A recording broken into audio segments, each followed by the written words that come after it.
ఒకేసారి 7,000 అంటే 3 నెలల నాడు అన్నాడు కదా, దాన్ని కలిపి 7,000 ఇచ్చాడు అందరికి. 3,000ది 4,000 చేశాడు. బాగానే ఉంది, అందరికి బాగానే ఉంది. ఏదైతే వైసీపీ ప్రభుత్వం ఉందో అంటే వాలంటీర్లు ఆపేశారు, పొద్దున్నే పెన్షన్ ఆరోపణలు చేశారు కదా వైసీపీ ప్రభుత్వం. వాలంటీర్లు ఆపేసేది వాలంటీర్లు ఆపేస్తారు. అంతమందికి ఎవరిస్తారు జీతాలు? ఆర్థికంగా దెబ్బతింది కదా రాష్ట్రం. పంచాయతీలు వాళ్ళు ఏం చేస్తారో వాళ్ళే ఇస్తారు. రైతు భరోసా వాళ్ళు. వైసీపీ ప్రభుత్వం ఆరోపణలు చేశారు ఏమనంటే చంద్రబాబు నాయుడు ప్రభుత్వంలో పింఛన్లు ఇవన్నీ ఏమి ఇవ్వరు అని ఆరోపణలు అయితే చేశారు. ఇప్పుడైతే స్వయంగా అయితే గత ప్రభుత్వం ఎలా చేసిందంటే 6ంటికి వచ్చి ఉదయం, అలాగే ఇప్పుడు ఈరోజు కూడా మొదటిసారిగా ఇచ్చిన హామీ నెరవేర్చారు కదా. వాళ్ళు 6ంటికి వచ్చేదానికి మెడలో గొలుసులు నొక్కెళ్తానికి. 6ంటికి ఎవరు లెగుతారమ్మా? 6ంటికి ఎవరు లెగుతారు? ఆ గొలుసులు ఏమన్నా ఉంటే లాక్కెళ్దామని వాళ్ళు మామూలుగా ఇస్తే చాలు. 7-8ంటికి వస్తే చాలదా పెన్షన్? ఊరకు వచ్చేది కూడా రావాలా చీకటితో? ఆడు చూడు పక్కన సబ్జెక్టులు వేస్తాడు అంటున్నాను.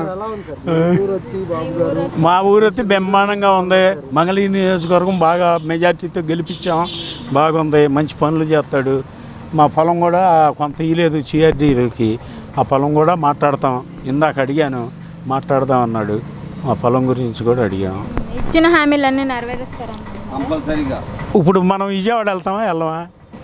అది అంతే, నెరవేరుతాడు సార్. అంటే ఏదైతే జగన్మోహన్ రెడ్డి గారు నేను ఇన్ని హామీలు ఇచ్చాను, జనాలు నన్ను మోసం చేశారు, మనకు అబద్ధాలు చెప్పడం రాదు కానీ అబద్ధం చెప్పి గెలిచారు అని చెప్పి అంటున్నారు. దానివల్ల ఇంట్లో కూర్చొని ఇట్లా చేతులు కట్టు కూర్చొని ఇట్లా ఇదే రాజధాని అని చెప్పాడు.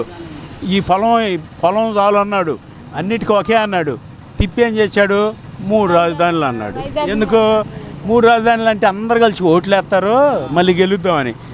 ఎవరికి వాళ్ళే రాజధాని మాకు వద్దు బాబు, అందరు రౌడీలు వస్తున్నారు, మాకు రాజధాని ఇదే కావాలని అందరూ ఓట్లు వేసాం.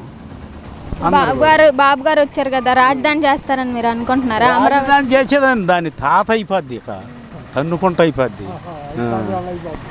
అంటున్నారు కదా, ఇప్పుడు నేను ఇన్ని హామీలు ఇచ్చి అన్ని సంక్షేమ పదాలు అన్ని మంచిగా చేశాను, నాకు జనాలు ఓట్లు వేయలేదు, మోసం చేశారని. ఏమమ్మా, మా ఇల్లు తాకట్టు పెట్టి మాకు పెన్షన్ ఇచ్చాడు.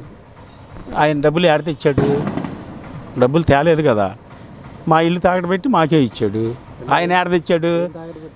ఏం తాకట్టు పెట్టాడు? సచివాలయం పెట్టాడు, మా భూములు పెట్టాడు, రాజధానిలో భూములు అమ్మాడు. 1 సెంటు అన్నాడు, 1/2 సెంటు అన్నాడు, వాళ్ళని ఏడిపించేశాడు. అసలు ఏమీ లేదు. ఇకపై బ్రహ్మాండంగా ఉంటుంది. ఈయన మళ్ళీ రాడు, జగన్ గారు రాడు, ఇంకా జీవితంలో రాడు. ఇక ఎలా ఉంది సార్ పవన్ కళ్యాణ్ చంద్రబాబు కాంబినేషన్ అంటేనే ఇదిగా ఉంది. ఇప్పుడు వాళ్ళిద్దరు ఉండబట్టే ఆంధ్రాలో ఇదైపోయింది బాగా. జగన్ గారినే ఇలాగే ఉంటుంది. తొక్కేస్తానన్నారు, తొక్కేశారు, అంతే అయిపోయింది.